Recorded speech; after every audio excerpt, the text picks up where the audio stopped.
안녕하세요, 공시봤습니다. 태풍이 몰아치려 하고 있습니다. 20년 전 건물주들의 초가배 시대가 다시 돌아오려고 하고 있습니다. 연세가 있으신 분들은 그때 그 시절을 기억하고 계실 건데요. 이게 무슨 말이냐? 제가 바로 알려드리겠습니다. 먼저 전국적인 부동산 주거형 임대시장의 판도를 살펴보도록 하겠습니다. 예전 영상에서 한번 짚어드린 적이 있습니다.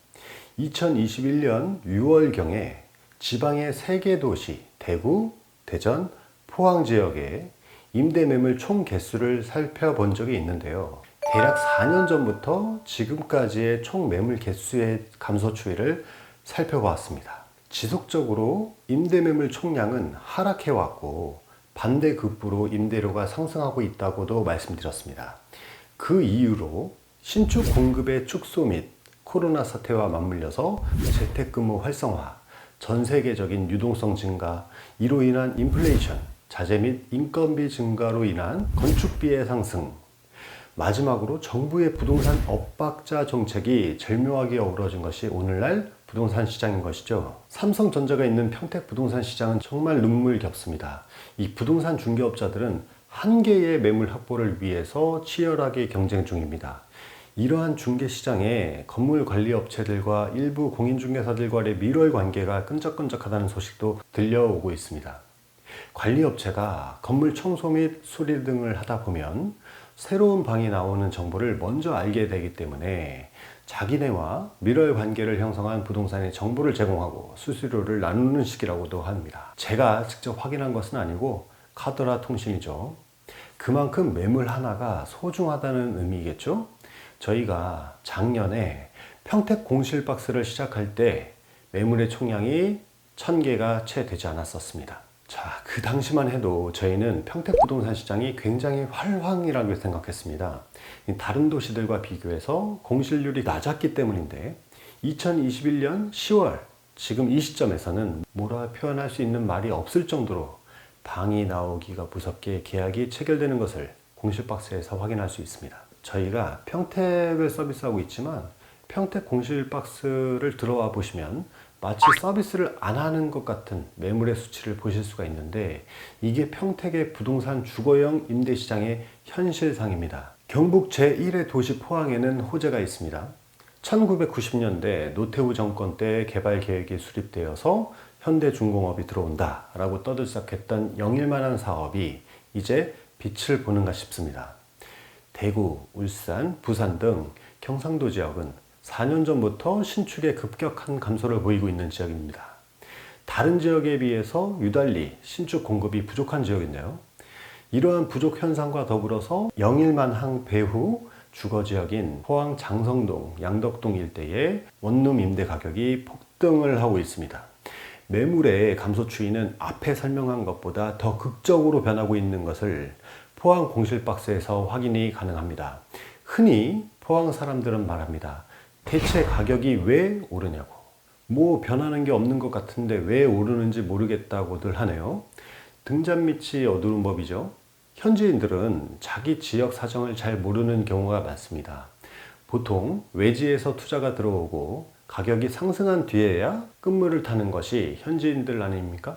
실제로 이 지역의 공실률을 확인해 보시면 포항 역사상 유례가 없었던 일이 벌어지고 있습니다. 대략 15년 동안의 포항 부동산 시장은 상당히 소외되어 있다는 느낌이 들 정도로 침체되어 있었습니다. 다른 지역들의 부동산 가격이 상승해서 달콤한 열매를 따고 있을 때 포항은 보합이거나 하락하지 않으면 다행일 정도로 부동산 시장이 침울한 분위기였습니다. 거기에 2017년 지열 발전으로 초래된 한반도 역사상 가장 큰 대형 지진이 포항에 발생되었는데 그 여파로 부동산 가격이 대폭락까지 했었던 도시이기도 하죠.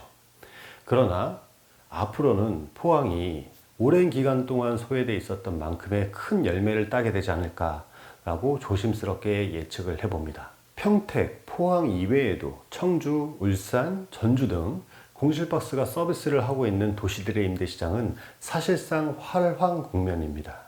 다만 예외적으로 대학교 주변의 원룸 공실률은 매우 높습니다. 특히 청주 지역과 대전 지역은 동별로 양극화가 매우 극심한데요.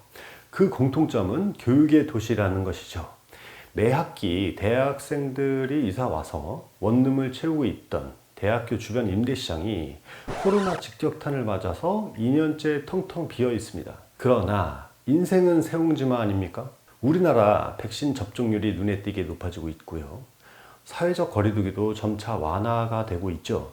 올 연말이나 내년 초쯤에는 위드 코로나 시대로 접어들 것이라고 쉽게 예견이 가능합니다. 이제 2년간 고통받았던 대학교 주변의 원룸 건물주분들께서는 활짝 웃을 날이 올 거라는 것도 쉽게 예측이 가능하겠죠. 여러분들 중에 투자 감각이 좋고 눈치 빠른 분들이시라면 어떻게 움직여야 할지도 아실 건데요. 대학교 주변의 다중주택, 즉 고시원보다는 크고 원룸보다는 작은 방들의 임대는 학생들이 들어와야만 계약이 되겠지만 보통 크기의 원룸들은 직장인들 같은 일반인들이 거주가 가능하죠. 이런 방들은 여건이 좋아서 쉽게 계약이 체결될 겁니다. 이러한 흐름으로 벌써 2년째입니다. 이것의 의미는 대학교 근처라 해서 무작정 계속 비워놓을 수만은 없으니 임대료를 낮추든 어떻게 해서든 건물주들이 임대를 맞추려고 많은 노력을 기울여 왔다는 것입니다. 이것은 곧 연말 연시에 대학생들이 복귀하는 시점에 매물의 공급이 부족해질 수도 있다는 것을 의미합니다. 즉, 학생들의 학교 복귀와 부동산 시장의 급격한 매물의 감소 추세와 맞물려서 2년간 외면돼 왔던 학군 지역의 원룸 건물들이 큰 수혜를 받을 수도 있겠다는 생각이 든다는 것입니다. 공실 걱정이 없는 원룸 건물은 꼬박꼬박 매월 돈 갖다 바치는 연금과 같은 것인데 이제 건물주들의 전성시대가 시작되는 것일까요? 제가 지금까지 너무 긍정적인 측면만을 말씀드렸는데 예외적인 변수를 생각해 보겠습니다.